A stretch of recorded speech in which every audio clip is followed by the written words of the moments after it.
If your buyers don't have a reason to move forward in their buyer's journey, then of course they're going to stand still. This leads to 26% of all deals that are forecasted as a likely win to turn into a no decision, according to CSO Insights.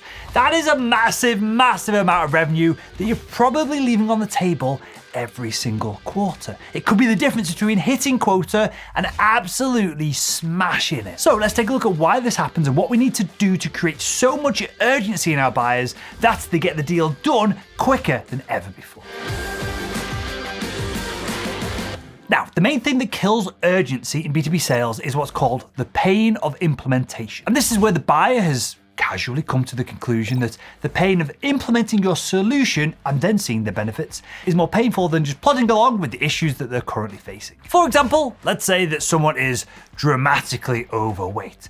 They might come to the conclusion, even though the benefits of losing weight and being healthy would be life-changing to them, they might come to the conclusion that they just don't want to go through all the effort of dieting and exercise to get to that better, brighter future reality. Of course, you and I, outside looking in, everyone else can see that this mentality is dumb. But for that individual, it definitely makes sense in their brain. They are thinking shorter term rather than longer term. And to put this into a business context, let's say that our prospect is struggling to use Excel spreadsheets to complete all of their financial reporting. Every time they open one of these spreadsheets, it crashes, it won't export what they need to, it's a real pain in their ass. So you turn up, you offer them a new software solution designed specifically to fix this issue. From your perspective, it seems like an absolute no-brainer that they should want to get working with you, but they don't. Well, this is likely because the prospect feels that the pain of learning a brand new tool and then getting the benefits of that software don't outweigh the small niggling pain that they've got with the Excel crashes once every couple of hours that they're dealing with day in, day out.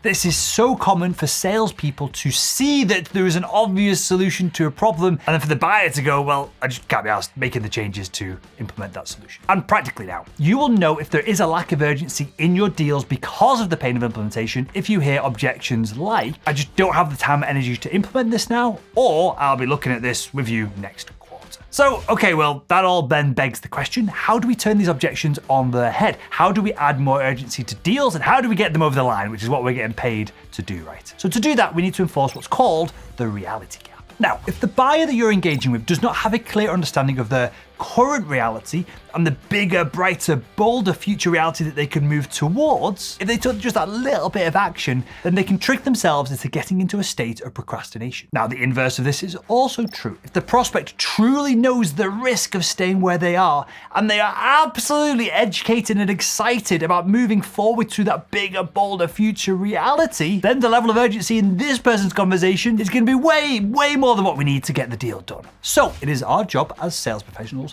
to coach the prospect to better understand their current and future reality with questions like these. To help the buyer understand their current reality, you might ask questions like, you shared that this problem takes X amount of time each week. What is the financial cost of that to the business? What's stopping you from solving this yourself? When does this problem need to be solved? And what happens if we don't get it solved by then? To really get your buyer to consider their bigger, brighter, bolder future reality, you can ask questions like, okay, if you stop this issue happening in the future, how would that make you feel? Or what would be the knock-on positive consequences of this being fixed? Or finally, what's stopping you from getting started with this today?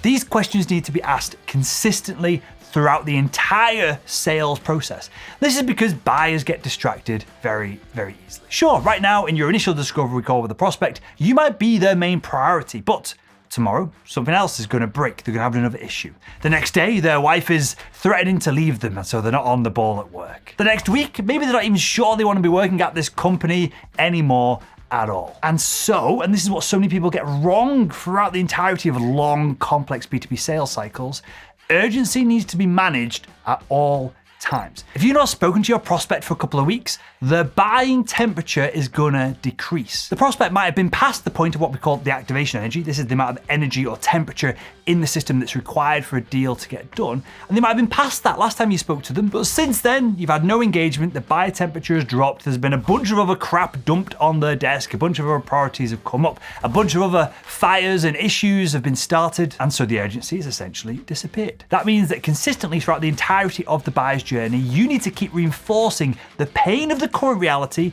and the pleasure of the buyer's bolder future reality if they make that leap from one side of this to the other. That's how you build massive urgency, and that is how you get the buyer to step over that little bit of initial pain of implementation so that they can receive all of the benefits that you know they're going to get from working with you and your product or service. So there we go, and if you enjoyed this video, why not click the video that's on the screen right now and continue making selling simple.